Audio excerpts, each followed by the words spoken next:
America, Israel અને Iran વચ્ચે ચાલી રહેલા યુદ્ધનો આજે 20મો દિવસ છે. કતારે ગુરુવારે મોટી કાર્યવાહી કરતા ઈરાનના કેટલાક મિલિટરી અને સિક્યુરિટી અધિકારીઓને અનિચ્છનીય વ્યક્તિ જાહેર કર્યા છે અને તેમને 24 કલાકમાં દેશ છોડવા કહ્યું છે. આ કાર્યવાહી કતારના સૌથી મોટા ગેસ પ્લાન્ટ રાસ લફાન પર ઈરાની મિસાઇલ હુમલા બાદ કરાઈ છે. આ હુમલાને કારણે ત્યાં આગ લાગી ગઈ હતી અને મોટું નુકસાન થયું હતું. આ સમગ્ર મામલો ત્યારે શરૂ થયો જ્યારે ઇઝરાયેલે ઈરાનના પાર્સ ગેસ પ્લાન્ટ પર હુમલો કર્યો હતો. તેના જવાબમાં ઈરાને કતાર પર હુમલો કરી દીધો. ત્યારબાદ કતારે ઈરાન પર રેડ લાઇન પાર કરવાનો આરોપ લગાવ્યો. બીજી તરફ ઈરાનમાં 3 લોકોને ફાંસી આપવામાં આવી છે. આ લોકો પર જાન્યુઆરીમાં થયેલા સરકાર વિરોધી પ્રદર્શનો દરમિયાન 2 પોલીસકર્મીઓની હત્યા કરવાનો આરોપ હતો. છેલ્લા 24 કલાકમાં ઇઝરાયેલમાં 177 લોકો ઘાયલ થયા હતા. તેમને હોસ્પિટલમાં દાખલ કરવામાં આવ્યા હતા. અમદાવાદ ક્રાઇમ બ્રાન્ચે એક મોટા ઓપરેશનમાં અમરાઈવાડી વિસ્તારમાંથી ₹2 કરોડથી વધુની કિંમતની બનાવટી ચલણી નોટો સાથે 6 શખ્સોની ધરપકડ કરી છે. આ તમામ નોટો ₹500ના દરની છે. સુરતમાં નકલી નોટો બની હતી અને અમદાવાદમાં હેરફેર માટે આવી હતી.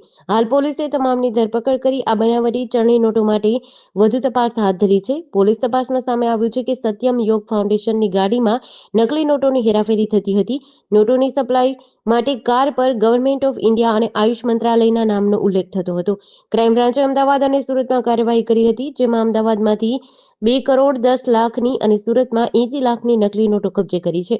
આ મામલે સત્ય યોગ ફાઉન્ડેશનના પ્રદીપ ગુરુજીની ધરપકડ કરાઈ છે. સુરત જિલ્લાના કામરેજ તાલુકાના ધોરણ પારડી ગામ ખાતે આવેલા શ્રી સત્ય યોગ ફાઉન્ડેશનના આશ્રમમાં નકલી નોટ છપાતી હતી. સુરતના વરાછા વિસ્તારમાં મમતાને લાંછન લગાડતો કિસ્સો પ્રકાશમાં આવ્યો છે. સતત તોફાન કરતી અને જમવા બાબતે હેરાન કરતી 2 વર્ષની માસૂમ બાળકીને સગી જનેતાએ વેલણ અને સાવરણી વડે એટલી હદે માર માર્યો કે માસૂમનું મોત નીપજ્યું. પીએમ રિપોર્ટમાં બાળકીની માથાના ભાગે ગંભીર ઈજા થવાથી બ્રેઇન હેમરેજ થયું હોવાનું સામે આવ્યું છે. વર્ષા સોસાયટી વિભાગ 1માં લફીબેન પૂર્ણાભાઈ સોલંકી નામની મહિલા છેલ્લા 1.5 મહિનાથી સંદીપ નામના યુવક સાથે મૈત્રી કરારથી રહે છે. લફીબેનને સંતાનમાં 4 દીકરીઓ છે, જેમાં ત્રીજા નંબરની 2 વર્ષીય પુત્રી યશવિતા સતત તોફાન કરતી હતી અને માતાને હેરાન કરતી હતી. ઉશ્કેરાયેલી માતાએ માનવતા ભૂલીને માસૂમ બાળકી પર વેલણ અને સાવરણી વડે હુમલો કર્યો હતો. એટલું જ નહીં, તેને જોરદાર તમાચા પણ માર્યા હતા. માતાના અમાનુષી મારને કારણે નાનકડી યશવિતા બેભાન થઈ ગઈ અને તેના મોઢામાંથી ફીણ નીકળવા લાગ્યા. રાજ્યના હવામાન વિભાગ દ્વારા 2 દિવસ કમોસમી વરસાદ અને ભારે પવન ફૂંકાવાની આગાહી વ્યક્ત કરી છે, જેના પગલે 19 માર્ચના રોજ વહેલી સવારથી જ અમદાવાદ સહિતના શહેરમાં ભારે પવન ફૂંકાવા લાગ્યો છે. આશરે 30થી 40 કિલોમીટરની ઝડપે પવન ફૂંકાયો છે. ખૂબ જ જોરદાર પવન ફૂંકાવાના કારણે રોડ ઉપર ધૂળની ડમરીઓ ઉડી છે, જેના કારણે ધૂળિયું વાતાવરણ થઈ ગયું હતું. ઠંડો પવન ફૂંકાવાથી વાતાવરણમાં ઠંડક ફેલાઈ છે. અનેક જગ્યાએ ઝાડની ડાળીઓ પણ તૂટી ગઈ હતી. ભારે પવન ફૂંકાતા ઉજાલા અને વણઝર વિસ્તારમાં લાઇટ પણ ગુલ થઈ ગઈ હતી. હિંમતનગરમાં પણ ભારે પવન ફૂંકાતા ધૂળની ડમરીઓ ઉડવાથી કેટલાક વિસ્તારમાં વીજ પુરવઠો ખોરવાયો હતો. વિસનગરમાં અનેક દુકાનોના શેડ ધરાશાયી થયા છે અને હોર્ડિંગ પણ ઉડ્યા છે. બનાસકાંઠાના કાંકરેજ અને ઓગળ સહિતના પંથકોમાં કમોસમી વરસાદ ખાબક્યો છે. વાવથરા જિલ્લામાં ભારે પવન અને વરસાદના કારણે તમાકુના પાકને નુકસાન થયું છે. હાઈવે પર થતા અકસ્માત રોકવા માટે ગુજરાતના વાહન વ્યવહાર કમિશનર દ્વારા રાજ્યની તમામ આરટીઓ કચેરીમાં કડક ચેકિંગ કરવાનો આદેશ આપ્યો છે, જેમાં રોંગ લેન, ઓવર પેસેન્જર અને HSRP નંબર પ્લેટ વગરના વાહન ચાલકોને મેમો આપવામાં આવી રહ્યો છે. રાજકોટ આરટીઓ કચેરીએ માત્ર 1 અઠવાડિયામાં જ આ પ્રકારના 210 મેમો ફટકાર્યા છે, જેના કારણે ₹8 લાખની આવક થઈ છે. આ દરમિયાન હેવી વ્હીકલ ધારકો ત્રીજી લેનમાં વાહન ચલાવે તેવી સમજ આપવામાં આવી હતી, જેથી નાના વાહન ચાલકોએ વધુ ઓવરટેક ન કરવું પડે અને તેને લીધે અકસ્માતોની ઘટના પણ અટકાવી શકાય. આરટીઓના અધિકારી ઇન્દ્રજીત ટાંકે જણાવ્યું કે વાહન વ્યવહાર કમિશનર દ્વારા હાઈવે ઉપર જે અકસ્માતો થઈ રહ્યા છે તથા વાહન ચાલકોની ટ્રાફિક સેન્સ ખરાબ છે તે બાબતે wrong lane, wrong side drive, HSRP વિનાના જે વાહનો છે, ઉપરાંત ઓવર પેસેન્જર વાહનો ચાલે છે, નોન ટ્રાન્સપોર્ટેશન વ્હીકલમાં મુસાફરોની હેરફેર થાય છે, તેને ધ્યાનમાં લઈને સૂચના આપવામાં આવી હતી. લાખો શ્રદ્ધાળુઓની આસ્થાના કેન્દ્ર સમાન ગિરનાર પર્વત પર આવેલા આદ્યશક્તિમાં અંબાના નિજ મંદિરને અપવિત્ર કરનાર તત્વો સામે કાયદાનો ગાળિયો વધુ મજબૂત બન્યો છે.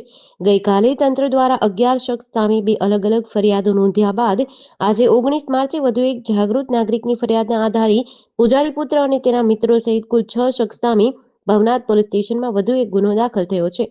ગિરનાર અંબાજી મંદિરના ભંડારાના રસોડામાં દારૂ અને નોનવેજની પાર્ટી કરવાનો વિડીયો સોશિયલ મીડિયામાં વાયરલ થતા સનાતન ધર્મ પ્રેમીઓમાં ભારે રોષ જોવા મળ્યો છે. આ મામલે જૂનાગઢના દાતાર રોડ પર રહેતા અને વેપાર કરતા જાગૃત નાગરિક આવડભાઈ કરશનભાઈ ખટાણાએ ભવનાથ પોલીસ સ્ટેશનમાં વિધિવત ફરિયાદ નોંધાવી છે. ફરિયાદીએ જણાવ્યું કે સોશિયલ મીડિયામાં વાયરલ થયેલા વિડીયોમાં મંદિરના ભંડારાના રસોઈ ઘરમાં અમુક ઇસમો દારૂનું સેવન કરી છાકટા બની બીભત્સ ગાળો બોલી નોનવેજ રાંધીને ખાતા હોવાનું દેખાય છે. રાજકોટ મનપાની આગામી ચૂંટણીના પડઘમ વાગી ગયા છે. માર્ચ મહિનાના અંત સુધીમાં આચારસંહિતા લાગુ થવાની શક્યતા છે. ત્યારે પણ મનપાના તંત્ર દ્વારા શહેરના વિવિધ વિસ્તારોમાં આવેલી 5 ટાઉનશીપની ખાલી પડેલી 52 દુકાનોની હરાજી કરવાની કવાયત તેજ કરી છે. મનપાના એસ્ટેટ વિભાગ દ્વારા આવક વધારવાના હેતુથી આ આવાસ યોજનાઓની દુકાનો વેચવા માટેની તૈયારીઓ પૂર્ણ કરાઈ છે. આ પૈકી વકીલ ઇમાનદાર ટાઉનશીપ અને લાલુભાઈ પારેખ ટાઉનશીપની કુલ 19 દુકાનોની હરાજી માટે કમિશનર તુષાર સુમેરા દ્વારા મંજૂરી આપવામાં આવી છે, જેની પ્રક્રિયા ટૂંક સમયમાં શરૂ થશે. તો અન્ય 3 ટાઉનશીપની 33 દુકાનો માટે હાલ મ્યુનિસિપલ કમિશનરની સૈદ્ધાંતિક મંજૂરીની રાહ જોવાઈ રહી છે. એસ્ટેટ વિભાગમાંથી મળતી વિગત અનુસાર રાજકોટ શિવ ટાઉનશીપ સામે આવેલ વકીલ ઇમાનદાર ટાઉનશીપની 9 દુકાનો અને લાલુભાઈ પારેખ ટાઉનશીપ ખાતે 10 દુકાનો માટે મંજૂરી મળી ચૂકી છે. સુરત શહેરના કાપોદ્રા વિસ્તારમાં આજે 19 માર્ચની વહેલી સવારે એક મોટી દુર્ઘટના બની હતી. રચના સર્કલ પાસે આવેલા ભરતનગરના એક ઔદ્યોગિક એકમમાં આગ લાગતા અફરાતફરી મચી હતી. કારખાનાની અંદર રહેલા 2 ગેસ સિલિન્ડર બ્લાસ્ટ થતા આ ઘટનામાં 2 વ્યક્તિના મોત થયા છે, જ્યારે 11 લોકોની ઈજા થઈ છે. આજે સવારે આશરે 5:30 વાગ્યે ફાયર વિભાગને કોલ મળ્યો હતો કે કાપોદ્રા રચના સર્કલથી આગળ ગૌશાળા પાસે આવેલા ભરતનગરના મારુતિ ચોક નજીક આગ લાગી છે. ઘટનાની ગંભીરતા જોતા તાત્કાલિક અલગ-અલગ 4 ફાયર સ્ટેશનની ગાડીઓ ઘટના સ્થળે રવાના કરાઈ હતી. ફાયર વિભાગના જણાવ્યા અનુસાર ઘટનામાં 13 લોકોને ઈજા થઈ હતી, જેમાંથી 2ના મોત થયા છે. મહેસાણા જિલ્લાના ખેરાલુ તાલુકાના ચોટિયા ગામે એક કમનસીબ ઘટના બની છે, જેમાં શોર્ટ સર્કિટના કારણે એક ખેડૂતના મોઢે આવેલો કોળિયો છીનવાઈ ગયો છે. ચોટિયા ગામના ખેડૂત કિરણભાઈ ચૌહાણના ખેતરમાં તૈયાર કરીને રાખેલો ઘઉંનો પાક વીજ વાયરોમાં થયેલા ઘર્ષણના કારણે લાગેલી આગમાં સંપૂર્ણપણે બળી ગયો છે. મળતી માહિતી મુજબ ખેડૂત કિરણભાઈએ પોતાના 2 વીઘા ખેતરમાં ઘઉંનું વાવેતર કર્યું હતું. ઘઉંની લણણી કર્યા બાદ તૈયાર થયેલો પાક ખેતરમાં એક સાઈડ ભેગો કરીને રાખ્યો હતો. જો કે આ ખેતર ઉપરથી પસાર થતી વીજ કંપનીના 2 વાયરો અવારનવાર એકબીજા સાથે અથડાતા હોવાથી તણખા જળતા હતા. આજે વહેલી સવારે 5 વાગ્યાના અરસામાં આવેલા જોરદાર વાવાઝોડાને કારણે આ જ વીજ વાયરો ફરી એકબીજા સાથે ટકરાયા, જેનાથી થયેલા શોર્ટ સર્કિટમાં તણખા નીચે પડતા ઘઉંના પાક પર પડ્યા હતા. મોરબીના પેકેજિંગ યુનિટોમાં ઉત્પાદિત થતી પ્રોડક્ટ્સના ભાવમાં 15 થી 20% વધારો કરવાનો નિર્ણય લેવાયો છે. આ નિર્ણય પેકેજિંગ એસોસિએશનની તાજેતરની મળેલી બેઠકમાં લેવાયો છે. પેકેજિંગ ઉદ્યોગ સિરામિક ઉદ્યોગ પર નિર્ભર છે અને ટાઇલ્સ સહિતની વસ્તુઓના પેકિંગ માટે બોક્સનો ઉપયોગ થાય છે. મોરબીમાં કુલ 192 જેટલા નાના મોટા પેકેજિંગ યુનિટ્સ આવેલા છે, જેમાંથી મોટાભાગના યુનિટ્સ મોરબીના સિરામિક ઉદ્યોગ પર આધારિત છે.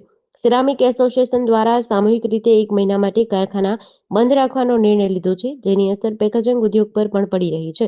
આ સ્થિતિને ધ્યાનમાં રાખીને મોરબી પેકેજિંગ એસોસિએશનના પ્રમુખ પાર્થભાઈ બારૈયાની આગેવાની હેઠળ બેઠક મળી હતી. આ બેઠકમાં પ્રમુખ સહિતના હોદ્દેદારો અને પેકેજિંગ યુનિટ ધરાવતા કારખાનેદારો હાજર રહ્યા હતા.